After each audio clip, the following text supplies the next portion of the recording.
আসলে অনেকে বলতেছে যে এই যে সমন্বয়ক রাফি 32 কোটি টাকা মেরে দিছে। এর আগে আপনারা জানেন আমাদের সমন্বয়ক হাসনাত আব্দুল্লাহকে নিয়ে কথা উঠছে, সার্জিসকে নিয়ে কথা উঠছে। এখন ভাই একটা কথা চিন্তা করেন, বাংলাদেশে যদি একটা টেন্ডারের কাজও করা হয়, ওই টেন্ডার যিনি করেন, হ্যাঁ, ওই টেন্ডারের কাজ যিনি কমপ্লিট করেন তাকে তো সরকার থেকে মনে করেন একটা ফ্যাসিলিটি দিয়ে দেওয়া হয়।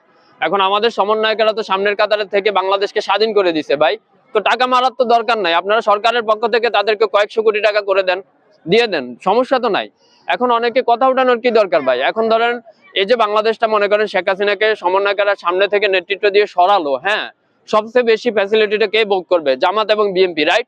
তো জামাত এবং বিএনপি কথা যেই উঠাক, জামাত এবং বিএনপির উচিত ফ্যাসিলিটি যেহেতু তারা ভোগ করবে, তারাই সমন্বয়কদেরকে এক একজনকে 100 কোটি টাকা করে দিয়ে দেখ, সমস্যা নাই, টাকা মারার কথা তো উঠা লাগবে না। এখন আমাদের যারা সমন্বয়কেরা ছিল, তারা আমরা জানি যে তারা সবাই গরিব ঘরের সন্তান, কেউ তো বড় লোক নয়, কিন্তু তারা তো সামনে থেকে বাংলাদেশটাকে স্বাধীন করে দিয়ে দিছে। বাংলাদেশ যে স্বাধীন করলো, এটার ফ্যাসিলিটি কে উপভোগ করবে সবচেয়ে বেশি? আজকে যদি নির্বাচন দেওয়া হয়, কে ক্ষমতায় আসবে? বিএনপি ক্ষমতায় আসবে, রাইট? তো বিএনপি যদি 5 বছরের জন্য ক্ষমতায় আসে, ফ্যাসিলিটি কে উপভোগ করবে? সারা বাংলাদেশের বিএনপি, রাইট? এবং বিএনপি ক্ষমতায় থেকে যাওয়ার পরে কে আসবে? জামাত আসবে। জামাতে আরো 5 বছরের জন্য এই বাংলাদেশের ফ্যাসিলিটি উপভোগ করবে। কিন্তু এই যে স্কোপটা তৈরি করে দিল, স্কোপটা কে তৈরি করলো? আমাদের সমন্বয়কারাই তো তৈরি করছে।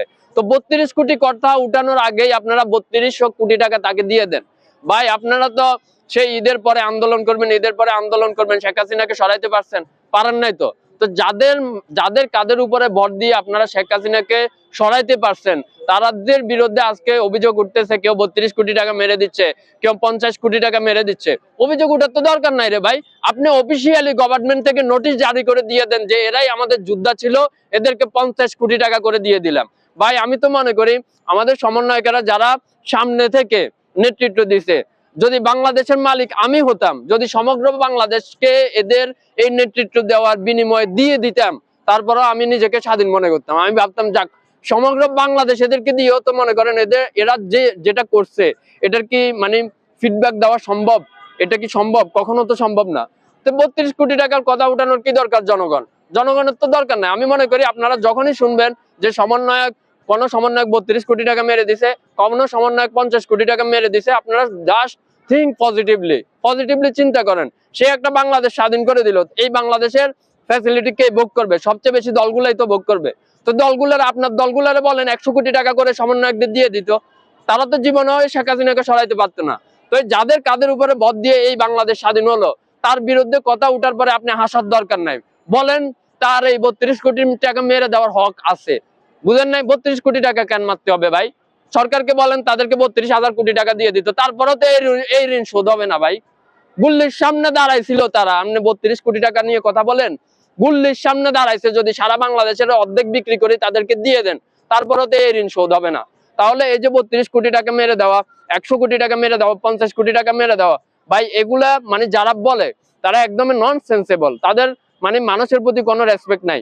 তারা কিভাবে গুল্লির সামনে দাঁড়াইছে, তাদের পিছনে আমরা ছিলাম, আমরা তো জানি। তো যারা এভাবে গুল্লির সামনে দাঁড়ালো, তাদেরকে যদি বাংলাদেশ অর্ধেক বিক্রি করে দিয়ে দেন, তারপরেও তো আপনার এই ঋণ শোধ হবে না। আপনি আসছেন 32 কোটি টাকা নিয়ে কথা বলতেন। এখন তো নির্বাচন হোক, এই দল ক্ষমতায় আসবে, ওই দল ক্ষমতায় আসবে, ফ্যাসিলিটি কে ভোগ করবে? দলগুলাই তো করবে। তাহলে তাদের কি ফ্যাসিলিটি? তারা কি নিল? তারা তো কিছুই নিল না। বিএনপির হাইকমান্ডে থাকে কোনো একটা নেতা, তারা কিন্তু গুল্লির সামনে দাঁড়ায় নাই। বিএনপির প্রত্যেকটা মাঠ কর্মী গুল্লির সামনে দাঁড়াইছে। জামাতের প্রত্যেকটা হাইকমান্ডের দায়িত্বে থাকা নেতারা, তারা ছিল জেলে, তারা কেউ গুল্লির সামনে দাঁড়ায় নাই। যারা মাঠ কর্মী তারা গুল্লির সামনে দাঁড়াইছে। আর পজিশনবিহীন যদি কেউ গুল্লির সামনে দাঁড়ায়, দ্যাট ইজ দ্য স্টুডেন্ট। তারাই ছিল স্টুডেন্ট, তারাই ছিল সাধারণ জনগণ, রিক্সাওয়ালা, ভ্যানওয়ালা, তারাই ছিল। তো তাদেরকে আজকে এই যে মনে করেন সমালোচনা করলে তো ভাই করা যায়। এই যে সরকার আসলো, যার রক্তের উপর দিয়ে আপনি আসলেন, তার রক্তের উপরে আপনি ভ্যাট বসাই দিলেন 15%। কার সাথে আপনি আলোচনা করছেন ভাই? কার সাথে আপনি আলোচনা করছেন?